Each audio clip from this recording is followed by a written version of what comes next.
जिस तरह से हिंदुओं को टारगेट करके बवाल मचा है, यह साफ दिखलाता है कि इस झारखंड प्रदेश में उनका मनोबल बहुत बढ़ा हुआ है। किसी भी झारखंड के नागरिक को, हिंदू को एक बाल भी क्रोध नहीं आना चाहिए। अगर बाल भी बाका होता है किसी का, तो भारतीय जनता पार्टी चुप नहीं रहेगी और झारखंड के इतिहास में एक ऐसा अध्याय लिखा जाएगा कि आगे भी लोग याद रखेंगे। बकरीद कुर्बानी का पर्व है और हर कोई अल्पसंख्यक समाज के लोग इसमें कुर्बानी देते हैं और रब से इबादत करते हैं। लेकिन यह कैसी इबादत जिसमें कि सारे हथियार निकल जाए और आपस में ही लोग उलझ जाए। ताजा मामला पाकुड़ के गोपीनाथपुर गांव में हुए दो समुदाय के झड़प की है, जिसकी तस्वीरें आप देख रहे हैं। बता दें कि 17 जून को पाकुड़ के गोपीनाथपुर गांव में बकरीद पर्व के अवसर पर प्रतिबंधित मांस काटे जाने को मामले में दो समुदायों के बीच तीखी झड़प हो गई, जिसके बाद पश्चिम बंगाल के गांव से सैकड़ों की संख्या में असामाजिक तत्वों ने गोपीनाथपुर गांव पर हमला कर दिया। वही हमला के बाद पत्थरबाजी सहित बमबाजी भी की, जिससे गोपीनाथपुर गांव के कई लोग गंभीर रूप से घायल हो गए। कई घरों को नुकसान भी पहुंचा। ज्ञात हो कि गोपीनाथपुर गांव झारखंड और पश्चिम बंगाल की सीमा पर है। इस मामले पर गंभीरता से संज्ञान लेते हुए भारतीय जनता पार्टी के नेता प्रतिपक्ष अमर कुमार बावरी ने कहा कि यदि झारखंड के किसी भी नागरिक का एक भी बाल बाका होता है तो भारतीय जनता पार्टी एक नया इतिहास लिखने में कोई कसर नहीं छोड़ेगी। नेता प्रतिपक्ष ने बताया कि उनकी बात पाकुड़ जिले के अधिकारियों के साथ हुई है। वह सभी वहां कैंप कर मामले को सुलझाने में लगे हुए हैं। वहीं उन्होंने राज्य सरकार से इस मामले पर गंभीरता से संज्ञान लेने की बात कही है। नेता प्रतिपक्ष अमर कुमार बावरी ने इस पूरे मामले को लेकर क्या कुछ कहा है, यह भी देखिए।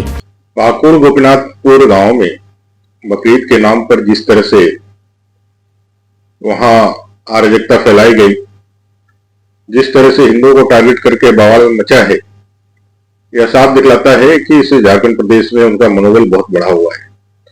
पश्चिम बंगाल के बॉर्डर से लगा हुआ क्षेत्र और मुस्लिम बहुल क्षेत्रों के लोगों ने जिस तरह से पड़ोसी राज्य पश्चिम बंगाल से घुस करके हिंदुओं पर आक्रमण किया है, यह कभी भी बर्दाश्त करने योग्य नहीं है। प्रशासन से बात हुई, डीजीपी, डीआईजी, एसपी, डीसी खुद कैंप किए हुए हैं। मेरा प्रशासन से ही मात्र एक आग्रह हुआ कि किसी भी झारखंड के नागरिक को, हिंदू को एक बाल भी क्रोध नहीं आना चाहिए। अगर बाल भी बाका होता है किसी का, तो भारतीय जनता पार्टी चुप नहीं रहेगी और झारखंड के इतिहास में एक ऐसा अध्याय लिखा जाएगा कि आगे भी लोग याद रखेंगे। इसलिए मेरा सीधा मांग है, दोषी लोग चाहे झारखंड के हो या पश्चिम बंगाल के हो, भारत के संविधान, भारत के कानून के अनुसार उस पर कार्रवाई करे और ऐसे लोगों के मनोबल को अविलंब कुचला जाए। ये राज्य सरकार से भी मैं मांग करता हूं। वहीं मिली जानकारी के अनुसार 17 जून को झारखंड के पश्चिम बंगाल की सीमा के पाकुड़ जिले गोपीनाथपुर गांव में बकरीद पर्व के अवसर पर जिस प्रतिबंधित मांस काटे जाने के मामले में दो समुदायों के बीच तीखी झड़प के बाद नेता प्रतिपक्ष अमर कुमार बावरी, विधायक आनंद ओझा, अमित मंडल, नारायण दास, रणधीर सिंह गुरुवार यानी कल 20 जून 2024 को गोपीनाथपुर गांव का दौरा करेंगे। ज्ञात हो कि पश्चिम बंगाल के गांव से सैकड़ों की संख्या में असामाजिक तत्वों ने गोपीनाथपुर गांव पर हमला कर पत्थरबाजी और बमबाजी सहित आगजनी की घटना को अंजाम दिया है। गोपीनाथपुर गांव झारखंड और पश्चिम बंगाल की सीमा पर है। राजधानी रांची से जेके न्यूज के लिए ब्यूरो की रिपोर्ट। और ऐसी ही तमाम खबरों के लिए सब्सक्राइब करें हमारे चैनल जेके न्यूज नेटवर्क और हाँ, बेल आइकन दबाना ना भूलें।